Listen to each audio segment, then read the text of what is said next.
नमस्कार दोस्तों, मैं हूं हेमेंद्र कुमार रावल और आप देख रहे हैं माय स्मार्ट स्कूल। इस YouTube चैनल के माध्यम से हम विभिन्न विषयों की विभिन्न विशेषज्ञों के द्वारा प्रतिदिन क्लासेस लेकर आ रहे हैं। इससे पहले कक्षा 10 की विज्ञान की जो मैं पहला लेसन ले रहा हूं, उसमें पार्ट 1 और पार्ट 2 जो है वो पब्लिश हो चुका है। आज हम शुरू कर रहे हैं जो कि अपने कक्षा 10 विज्ञान का जो पहला पार्ट है, भोजन एवं मानव स्वास्थ्य, इसका तीसरा जो पार्ट है वो अपन शुरू करने वाले हैं। पहले पार्ट में अपन ने देखा था संतुलित भोजन क्या होता है, पोषण क्या होता है, पोषक तत्व क्या होते हैं, अति पोषण से क्या होता है, कुपोषण क्या होता है। सेकंड पार्ट में अपन ने मानव स्वास्थ्य की बात की थी। मानव स्वास्थ्य के अंदर अपन ने देखा था कि मोटापा क्या होता है, BMI क्या होता है, ब्लड प्रेशर क्या होता है, या दूषित जल से होने वाले रोग कौन कौन से हैं। आज हम इसी टॉपिक का तीसरा पार्ट लेकर आपके सामने आए हैं। इस तीसरे पार्ट में हम देखेंगे कि डेफिशिएंसी डिजीज़ क्या होती है, यानी अभाव या हितजन्य रोग क्या होते हैं, और विशेषकर जो हमारे इस टॉपिक में हमको पढ़ना है vitamin deficiency disease and minerals deficiency disease के बारे में अपन को पढ़ना है। इसी के साथ ही अपन को कुछ नशीले पदार्थों के बारे में भी पढ़ना है। तो ये अपन पार्ट 3 में शुरू करते हैं। आज पहला टॉपिक जो मैं शुरू कर रहा हूँ वो है विटामिन के बारे में, कि विटामिन क्या होते हैं, किस तरह के इनका यूजेस होता है, और साथ में ही इनकी अगर डेफिशिएंसी, इनकी कमी हो जाए, इनका अभाव हो जाए तो क्या होता है। तो सबसे पहले विटामिन देखते हैं कि विटामिन है क्या चीज़। तो सामान्यतः अगर मैं अर्थ बताऊं विटामिन क्या है, तो विटामिन कार्बनिक पदार्थ है। विटामिन क्या है, तो विटामिन कार्बनिक पदार्थ हैं जो शरीर की विभिन्न उपापचयी मेटाबॉलिक एक्टिविटीज़ जो होती है, उपापचयी क्रियाएं जो होती है, उसमें बड़ा महत्वपूर्ण रोल अदा करते हैं। तो विटामिन एक प्रकार के कार्बनिक पदार्थ हैं, लेकिन इनका निर्माण हमारे शरीर के अंदर से नहीं हो सकता है, अतः इनको हमें बाहर से ग्रहण करना पड़ता है। और बाहर से ग्रहण करने का ये मतलब नहीं कि सुबह उठे 1 चम्मच विटामिन ए ले लिया, शाम के समय विटामिन ई ले लिया और हम स्मार्ट दिखने लग जाएंगे। विटामिन को हमें भोजन के साथ लेना पड़ेगा।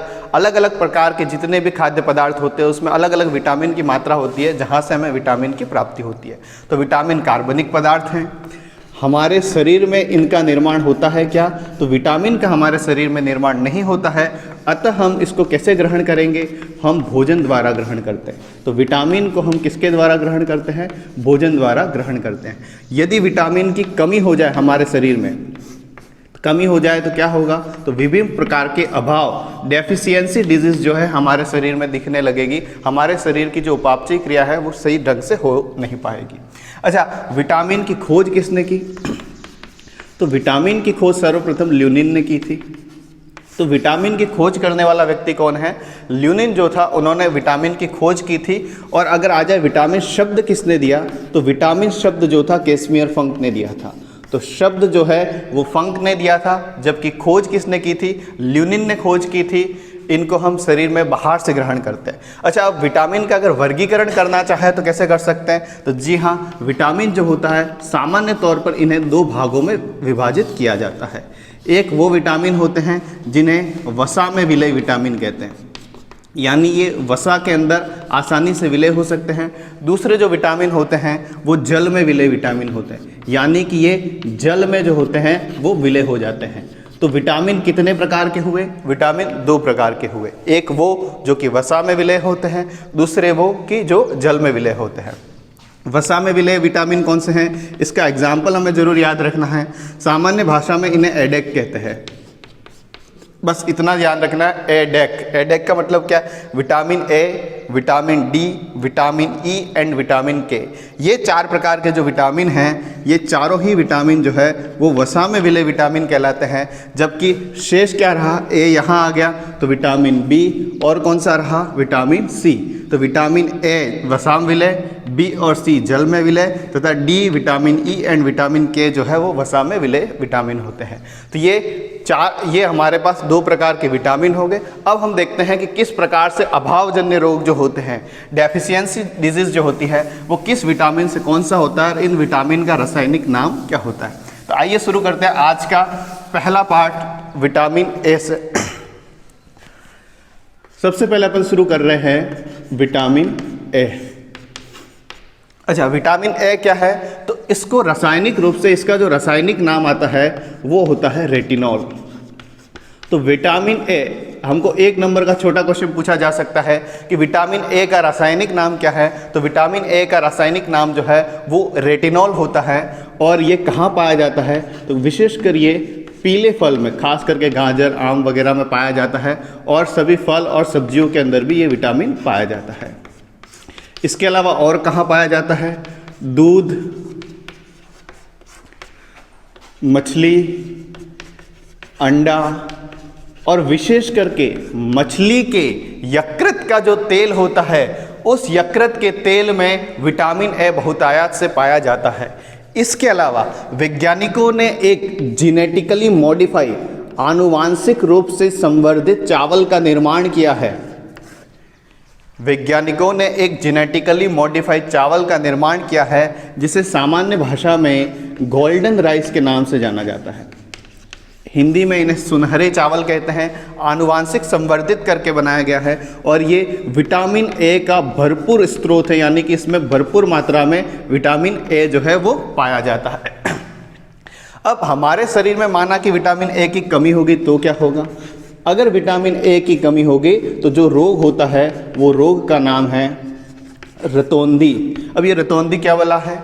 रतौंधी का मतलब होता है जब सुबह या शाम के समय जब हल्का सा अंधेरा होने लगता है तो इसमें जो दिखना जो होता है वो थोड़ा सा कम हो जाता है। या इससे रिलेटेड एक और डिजीज़ होती है ज़ीरोफ्थेल्मिया, जो कि आँखों से संबंधित बीमारी होती है, तो इसमें दिखाई कम देता है। तो पहले हमने पढ़ा विटामिन ए। विटामिन ए का रासायनिक नाम रेटिनॉल। कहाँ पाया जाता है, कौन कौन से स्रोत? सबसे ज़्यादा कहाँ पाया जाता है? मछली के यकृत के तेल में पाया जाता है। इसके अलावा एक मॉडिफाइड चावल बनाया गया है, आनुवांशिक रूप से संवर्धित करके एक चावल की नई किस्म बनाई गई गोल्डन राइस। इसमें भी विटामिन ए जो होता है वो भरपूर मात्रा में। इसके अलावा गाजर वगैरह में ये भरपूर मात्रा में होता है। इसकी कमी से जो रोग होता है वो रतौंधी है। अब बात करते हैं विटामिन बी की। विटामिन बी जो होता है वो एक विटामिन नहीं है, ये विटामिनों का एक कॉम्प्लेक्स है, इसलिए इसको कहते हैं बी कॉम्प्लेक्स। बी कॉम्प्लेक्स में B1, B2, B3, B5, B7, B12 अलग अलग प्रकार के विभिन्न जो होते हैं वो विटामिन होते हैं। अपन जो कि कक्षा 10 के लिए महत्वपूर्ण है, उन 3 बी कॉम्प्लेक्स में से 3 विटामिन की बात कर रहे हैं। एक तो होता है विटामिन B1। B1 को अपन थियामिन नाम से जानते हैं। एक होता है B2, इसको अपन राइबोफ्लेविन नाम से जानते हैं। एक होता है विटामिन B3, जिसको अपन नियासिन नाम से जानते हैं। कक्षा 10 के हिसाब से बी कॉम्प्लेक्स में से 12 से अधिक विटामिन होते हैं, उसमें से ये 3 विटामिन जो हैं जिसके बारे में अपन को पढ़ना बहुत ज़रूरी है। अच्छा, थियामिन जो है इसकी कमी से कौन सा रोग होता है? इसकी कमी से रोग होता है बेरी। सामान्य तो यही कहा जाता है विटामिन बी की कमी से कौन सा रोग है? बेरी। वो विटामिन बी नहीं, वो विटामिन B1 की कमी से होने वाला रोग है बेरी। विटामिन बी का रासायनिक नाम होता है थियामिन। इसके अलावा दूसरा जो महत्वपूर्ण विटामिन है जिसको कहते हैं राइबोफ्लेविन, और इसकी कमी से जो रोग होता है उसको कहते हैं राइबोफ्लेविनेस, या इसको डर्मेटाइटिस भी कहा जाता है। ये त्वचा से संबंधित बीमारी होती है। डर्मेटाइटिस ये एक त्वचा से संबंधित बीमारी है, त्वचा के ऊपर चकत्ते वगैरह बन जाते हैं। तो राइबोफ्लेविनेस जो बीमारी होती है वो राइबोफ्लेविन B2 से होती है। और एक B3 जो है जिसको अपन नियासिन नाम से जानते हैं, इसकी कमी से जो होने वाला रोग है वो पेलेग्रा डिजीज़ है, और इसी को 4D सिंड्रोम के नाम से भी जाना जाता है। ठीक है, जिसमें डेथ भी हो सकती है। ये त्वचा से संबंधित भी होता है, जीभ पर चकत्ते बन जाते हैं, त्वचा में खुजली आती, इस तरह से ये विटामिन बी है। तो विटामिन ए, विटामिन बी। अब जो तीसरे प्रकार का विटामिन है जिसकी हम बात कर रहे हैं वो है विटामिन सी। अब देखते हैं तीसरा विटामिन जो है वो विटामिन, अगर आपको ये लिखना है तो वीडियो को पॉज करके इसको उतार सकते हैं अपनी कॉपी में और नोट्स बना सकते हैं। तीसरा जो विटामिन है जिसकी मैं बात कर रहा हूँ वो विटामिन है विटामिन सी। इसको किस नाम से जाना जाता है? तो इसका नाम होता है एस्कॉर्बिक अम्ल। इसको कहा जाता है एस्कॉर्बिक अम्ल। ये कहाँ पाया जाता है? तो ये पाया जाता है समस्त प्रकार के खट्टे फलों में। खट्टे फल कौन से? इमली, आंवला वगैरह जो खट्टे फल हैं उसके अंदर। और सबसे ज़्यादा किस में पाया जाता है? तो सबसे ज़्यादा पाया जाता है आंवला के अंदर। और कहाँ कहाँ ये पाया जाता है? तो और पाया जाता है मिर्च, हरी मिर्च के अंदर।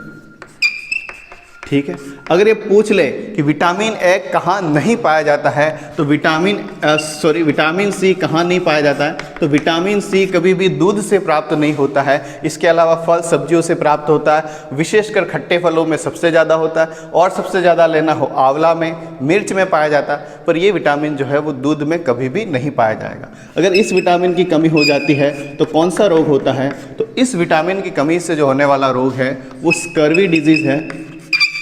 और स्कर्वी रोग में क्या होता है? तो जो हमारे मसूड़े जो होते हैं इसमें रक्त आना शुरू हो जाता है, माइटोकॉन्ड्रिया जो होती है वो एकत्रित हो जाती है, जिसको अपन कॉन्ड्रियोसोम कहते हैं। इसकी वजह से एक तरह से पायरिया की तरह ये बीमारी होती है, स्कर्वी। अब बात करते हैं विटामिन डी की। चौथा जो विटामिन है वो है विटामिन डी। विटामिन डी क्या होता है? विटामिन डी का रासायनिक नाम क्या होता है? तो डी का रासायनिक नाम है कैल्सीफेरॉल। ये कैल्सीफेरॉल विटामिन है, इसको धूप का विटामिन भी कहा जाता है, क्योंकि ये भगवान सूर्य से डायरेक्ट हमें प्राप्त होता है। जब भी लग जाए कि विटामिन डी की कमी हो रही है, कपड़े निकालो और धूप में बैठ जाओ बीच पर जाकर नदी किनारे, आपको भरपूर मात्रा में विटामिन डी की प्राप्ति हो सकती है। विटामिन डी की कमी से कौन सा रोग होता है? तो विटामिन डी की कमी से बच्चों के अंदर जो रोग होता है उस रोग को कहते हैं रिकेट्स, और वयस्क के अंदर जो रोग होता है इसको कहते हैं ऑस्टियोमालाइसिस।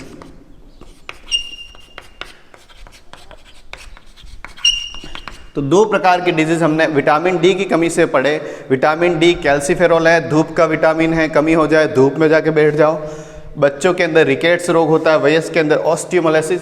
ये दोनों ही बीमारियां हड्डियों से रिलेटेड है, हड्डियां जाम हो जाती है, टेढ़ी मेढ़ी हो जाती है, कुबड़े बन के घूमना पड़ता है। अगर इस सब से बचना है तो धूप का अधिक से अधिक सेवन करना चाहिए। इसके अलावा विटामिन डी के बाद दो और विटामिन हमारे शेष बचते हैं। अगला है विटामिन ई। विटामिन ई क्या है? तो देखिए, ये सबसे खास विटामिन है, लड़कियों के लिए बड़ा विशेष होता है विटामिन ई। इस विटामिन को टेकोफेरॉल नाम से जाना जाता है, यानी इसका रासायनिक नाम क्या है? टेकोफेरॉल। और ये लड़कियों के लिए ज़्यादा महत्वपूर्ण क्यों है? क्योंकि इसे सुंदरता का विटामिन कहते हैं। यह है सुंदरता का विटामिन। इस विटामिन का अधिक से अधिक उपयोग करने वालों के चेहरे पर कभी भी झुर्रियाँ नहीं आती है, 40 साल की उम्र में भी 20 साल से लगते हो। अच्छा, जो ये फेयर एंड लवली वाले होते हैं वो भी बड़े चालाक हैं। उन्होंने अपने फेयर एंड लवली पे लिख दिया है विटामिन ई से भरपूर। तो चेहरे पर विटामिन ई लगाने से हमको विटामिन ई नहीं मिलेगा। थोड़ी सी विज्ञान पढ़ ले, विटामिन ई हमारे शरीर में जाना चाहिए। तो विटामिन ई युक्त भोजन करने के बाद चेहरे पर जो है वो रौनक आएगी, न कि फेयर एंड लवली जो कि विटामिन ई वाला है उससे। अच्छा, ये विटामिन सुंदरता का विटामिन है और इसको कहा जाता है बांझपन रोधी। बांझपन रोधी एंटी स्टरलाई विटामिन की तरह ये काम करता है। इसका नाम है टेकोफेरॉल। और एक आखिरी विटामिन जो हमारे है विटामिन के। विटामिन के जो होता है ये रक्त स्कंदन का काम करता है। इसको नेप्टाक्विनोन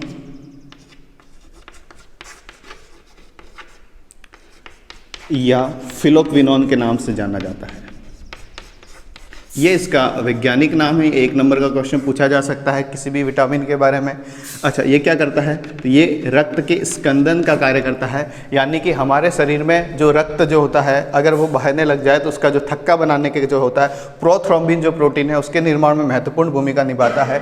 ये तो थे विटामिन और विटामिन की कमी से होने वाले रोग। अब मैं बता रहा हूँ जो मिनरल्स है, खनिज लवण जो है उसकी कमी से होने वाले रोग कौन से हैं। तो दूसरा हेडिंग लिखिए कि मिनरल्स यानी कि खनिज लवणों की कमी से होने वाले रोग कौन से हैं। कौन कौन से खनिज लवण हमारे शरीर के लिए? तो बात करते हैं मिनरल्स की।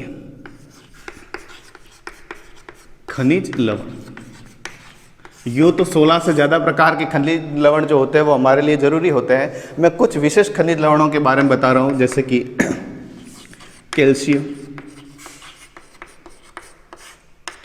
जैसे कि फास्फोरस, इसके पश्चात सोडियम, पोटेशियम, ये हमारे सिलेबस के अंदर है। इसके पश्चात आयरन, आयरन का मतलब होता है लोहा। इसके पश्चात आयोडीन।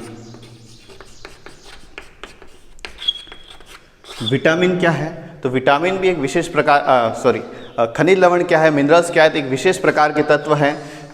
ये जो हमारे शरीर में यूज़ आते हैं इन्हें माइक्रो न्यूट्रिएंट्स कहते हैं, क्योंकि इसकी बहुत कम मात्रा में हमारे शरीर को आवश्यकता होती है, अत्यंत कम मात्रा में। और हमारे शरीर के कुल भार का 4% जो है वो खनिज लवणों से बना हुआ होता है। अब हमको अभाव जन्य रोग पढ़ने हैं, डेफिशिएंसी डिजीज पढ़ने हैं, तो कैल्शियम फास्फोरस जो होता है वो एक जैसे काम में आता है, ये दोनों एक जैसे काम में आते हैं। तो कैल्शियम और फास्फोरस जो होते हैं वो हमारी अस्थियों के लिए बहुत ज़रूरी होते हैं, हमारी बोन्स के लिए बहुत ज़रूरी होते हैं, और साथ में ही हमारे दांतों के लिए बहुत ज़रूरी होते हैं। अगर आपने देखा हो कैल्शियम सबसे ज़्यादा कहाँ पर मिलता है, तो कैल्शियम जो होता है वो दूध में मिलता है, चनों में मिलता है, सब्जियों में मिलता है। फास्फोरस जो होता है इसी प्रकार सब्जियों में वगैरह मिलता है। तो कैल्शियम और फास्फोरस दोनों ही क्या कार्य करते हैं? तो दोनों ही अस्थियों तथा दांतों को मजबूत करने का कार्य करते हैं। अगर इनकी कमी हो जाएगी तो हमारे दांत जो है वो कमज़ोर हो सकते हैं, हमारी अस्थियां जो कमज़ोर हो सकती है। इसके अलावा बात करते हैं सोडियम और पोटेशियम की। सोडियम आपको पता है नमक में सबसे ज़्यादा होता है, ठीक है, नमक और समुद्री जो खाना होता है उसके अंदर होता है। ये शरीर में संतुलन का कार्य करता है, ठीक है। तंत्रिकीय आवेग जो है, जो हम संवेदनाओं को ग्रहण करते हैं, हमारे शरीर में जो तंत्रिकीय आवेगों का जो प्रसारण होता है, उस आवेगों के प्रसारण में इन दोनों ही तत्वों का महत्वपूर्ण स्थान होता है। शरीर में संतुलन का कार्य करते हैं, अम्ल-क्षार संतुलन का कार्य भी ये करते हैं। तो कई प्रकार के कार्य जो है इनके द्वारा किए जाते हैं। अगर ये नहीं होता, जैसे कैल्शियम है, शरीर में कैल्शियम की कमी हो जाती है तो वही जो हमने विटामिन डी के अंदर पढ़ा था रिकेट्स रोग के बारे में, इसके अलावा वयस्कों में अपन ने ऑस्टियोमाइलिसिस के बारे में पढ़ा था, ये दोनों ही कैल्शियम से रिलेटेड भी हैं, बिल्कुल एज इट इज़ जैसा हमने विटामिन डी के अंतर्गत पढ़ा था। फास्फोरस से अस्थियाँ दांत कमज़ोर हो जाते हैं, कैल्शियम से भी अस्थियाँ दांत कमज़ोर हो जाती है। सोडियम पोटेशियम जो है तंत्रिकीय आवेगों के संचरण में महत्वपूर्ण रोल निभाते हैं, शरीर में संतुलन का कार्य करते हैं, अम्ल क्षार का संतुलन करते हैं। आयरन लोहा हमारे शरीर के लिए बहुत ज़रूरी है, क्योंकि हमारे हीमोग्लोबिन का महत्वपूर्ण भाग होता है। और इसी के साथ ही इसकी कमी से जो रोग होता है जिसको अपन कहते हैं एनीमिया, और महिलाओं में ज़्यादातर होता है, गर्भवती जो महिलाएं होती है उसमें विशेष रूप से ये रोग होता है। ये हमारी हीमोग्लोबिन का महत्वपूर्ण भाग है, यानी आयरन हमारे शरीर में होना बहुत ही ज़रूरी होता है। कमी से रक्ताल्पता, रक्त की अल्पता, एनीमिया को हिंदी में कहते हैं रक्ताल्पता, यानी रक्त की अल्पता, रक्त की जो होती है वो कमी हो जाती है, जिसको एनीमिया डिजीज़ कहते हैं। महिलाओं में ये रोग जो होता है वो ज़्यादातर होता है, इसलिए आयरन की, महिलाओं में आयरन की कमी नहीं होनी चाहिए। इसके अलावा आयोडीन है, ये थायरॉक्सिन हार्मोन के स्त्रवण के लिए ज़रूरी होता है। और आपने पढ़ा होगा कि हमारे घर पे कैसा नमक चाहिए, तो आयोडीन नमक चाहिए। तो आयोडीन नमक जो होता है वो इसका बहुत अच्छा सोर्स है। इसके अलावा विभिन्न प्रकार की फल सब्जियों से भी आयोडीन हमें प्राप्त होता है। अगर आयोडीन की कमी हो जाएगी तो थायरॉक्सिन की कमी हो जाएगी, जिसकी वजह से हमारा जो गला है वो फूल के थोड़ा सा बड़ा हो जाता है, जिसको अपन गेंगा रोग कहते हैं। गेंगा रोग कहते हैं जिसे, या ग्वाइटर डिजीज कहा जाता है। तो ग्वाइटर या गेंगा रोग क्या है? आयोडीन की कमी से होने वाला रोग है। तो डेफिशिएंसी डिजीज जो कि मिनरल्स डेफिशिएंसी डिजीज जिसको माइक्रोन्यूट्रिएंट्स कहते हैं, उसमें अपन ने पढ़ा calcium, phosphorus, sodium, potassium, iron, iodine. ये लेसन में अपन ने 3 पार्ट में इसको पूरा किया। एक छोटा सा टॉपिक, केवल 2 मिनट की चीज़ें हमारे पास बाकी है कि नशीले पदार्थ, इनका हमारे जीवन पे क्या प्रभाव पड़ता है। केवल 2 मिनट में इसको भी देख लेते हैं। नशीले पदार्थ आप अच्छी तरह से जानते हैं, समझते हैं कौन कौन से नशीले पदार्थ हैं, बताने की आवश्यकता नहीं है। पहला जो कि नशीला पदार्थ है, जो कि बहुत ही आम भाषा में हमारे यहाँ और घर घर में उपयोग होता है, शायद ऐसा कोई घर नहीं होगा जहाँ पे इस तरह की चीज़ों का इस्तेमाल नहीं होता हो। तंबाकू क्या है? तंबाकू का वानस्पतिक नाम जो है वो होता है निकोटियाना टोबैकम, ये इसका वानस्पतिक नाम है। इसके अंदर जो एल्केलॉइड्स होता है उस एल्केलॉइड्स का नाम है निकोटिना या निकोटीन। ये बोर्ड एग्जाम में पूछा गया है। तो तंबाकू जो होती है उसके अंदर कौन सा एल्केलॉइड यानी नशा किससे आता है? नशा जो आता है वो निकोटीन से आता है। इसका वानस्पतिक नाम क्या है? निकोटियाना टोबैकम जो है इसका वानस्पतिक नाम है। ठीक है, इसी के अंदर अपन ले लेते हैं गुटके। गुटखा क्या होता है? तो उसमें सुपारी, विभिन्न धातुओं के वर्क, विभिन्न प्रकार के केमिकल डालकर जो गुटके बनाए जाते हैं और इससे हमारे मुंह खुलना बंद हो जाता है, मुंह की त्वचा का कैंसर हो जाता है। इसको कहते हैं सबम्यूकस फाइब्रोसिस। सबम्यूकस फाइब्रोसिस, इसकी वजह से मुंह का कैंसर तक हो सकता है। ये बड़ी खतरनाक चीज़ होती है, इसलिए गुटखों का भी सेवन हमें बिल्कुल भी नहीं करना। इन दोनों से कैंसर जैसी घातक बीमारी हो सकती है और गुटखे से तो विशेषकर बहुत ज़्यादा सबम्यूकस फाइब्रोसिस नामक डिजीज़ होता है जिसकी वजह से मुंह में त्वचा का कैंसर भी हो सकता है। तो पहला जो हमारा नशीला पदार्थ था वो तंबाकू है। दूसरा पदार्थ जो है वो है मदिरा। हरिवंश राय की मधुशाला अगर आपने पढ़ी हो तो इसके बारे में आप बहुत अच्छी तरह से जानते हैं। मदिरा क्या होती है? मदिरा सामान्य भाषा में जो अल्कोहल है, इसी अल्कोहल को ही मदिरा कहा जाता है। चाहे इसको वाइन कहो, इसको विस्की कहो, इसको शराब कहो, इसके अलग अलग नाम हैं, लेकिन ये है क्या है? अल्कोहल है। कौन सा अल्कोहल है? तो ये होता है एथिल अल्कोहल। ये मोस्ट इंपॉर्टेंट बात है। कोई भी मदिरा हो वो क्या है? एथिल अल्कोहल है। कोई भी मदिरा पी रहा है मतलब वो क्या पी रहा है? एथिल अल्कोहल पी रहा है। और इसी अल्कोहल की अलग अलग मात्रा, परसेंटेज वाइज मात्रा के आधार पर ही इसकी अलग अलग विस्की, रम वगैरह जो बनता है वो इसी आधार पर बनता है। एक विशेष बात जो इसमें ध्यान रखनी है, कभी कभार जो कि देसी मदिरा बनाते हैं, देसी शराब बनाते हैं, उसमें स्प्रिट वगैरह कुछ ऐसे चीज़ मिला देते हैं जिसमें एथिल अल्कोहल की जगह मैथिल अल्कोहल गलती से बन गया। गलती से मैथिल अल्कोहल बन गया। ये एक प्रकार का विषैला पदार्थ होता है और आपने कई बार अखबारों में ये सुर्खियाँ दिखी होगी कि शराब दुखांतिका से 100 लोग मरे, 150 मरे, 200 मरे, वो इस मैथिल अल्कोहल की वजह से मारे जाते हैं। तो अपने जो सामान्य जो पीने की जो शराब होती है उसमें एथिल अल्कोहल होता है। ये इसका सूत्र होता है CH3CH2OH और ये एथिल अल्कोहल है जिससे शराब बनाई जाती। इस पे क्या होता है? इससे होता है सामाजिक, आर्थिक और पारिवारिक नुकसान। आदमी अंग्रेजी तो अच्छी बोल लेता है लेकिन उसके घर की जो स्थिति है वो दयनीय हो सकती है, परिवार की स्थिति दयनीय हो जाती है, साथ में समाज में इसकी स्थिति जो होती है वो ख़त्म हो जाती है। इसलिए मदिरा जो है इसको नहीं लेना चाहिए। और आखिरी प्रकार का जो हमारा और सबसे खतरनाक जो कि नशीला पदार्थ है वो होता है अफीम। ठीक है, अफीम का वैज्ञानिक नाम 2018 के जो बोर्ड एग्जाम में उसमें पूछा था, इसका वैज्ञानिक नाम है पेपावर सोमनिफेरम। इसको विशेष रूप से ध्यान रखें। पेपावर एक, इससे पहले हर साल एक वैज्ञानिक नाम पूछते हैं। एक बार निकोटिना टोबैकम पूछा गया था, एक बार कॉफ़ी का पूछा गया था। कॉफिया अरेबिका जो होता है वो कॉफ़ी का वैज्ञानिक नाम होता है। अफीम का पूछा जाए तो पेपावर सोमनिफेरम 2018 में क्वेश्चन आ चुका है। तो पेपावर सोमनिफेरम जो है वो अफीम का वैज्ञानिक नाम है। अच्छा, इसमें एल्केलॉइड्स कौन कौन से होते हैं? तो इसके अंदर जो एल्केलॉइड्स होते हैं उसमें से महत्वपूर्ण हैं मॉर्फिन, कोडीन। इसके नाम विशेष तौर पर ध्यान रखना है। 1 नंबर का क्वेश्चन यहाँ से बनता है कि कौन कौन से एल्केलॉइड्स होते हैं? Morphine, codeine, papaverine. क्योंकि ये पूरा जो टॉपिक है वो 4 अंक का टॉपिक है। इससे 2 क्वेश्चन आएंगे, एक अति लघुतरात्मक, एक लघुतरात्मक। अति लघुतरात्मक 1 नंबर का, लघुतरात्मक 3 नंबर का होगा। तो ये छोटे छोटे जो क्वेश्चन है इसके ऊपर विशेष फोकस करना है। पेपावर सोमनिफेरम एल्केलॉइड्स, इसको प्राप्त कैसे करते हैं?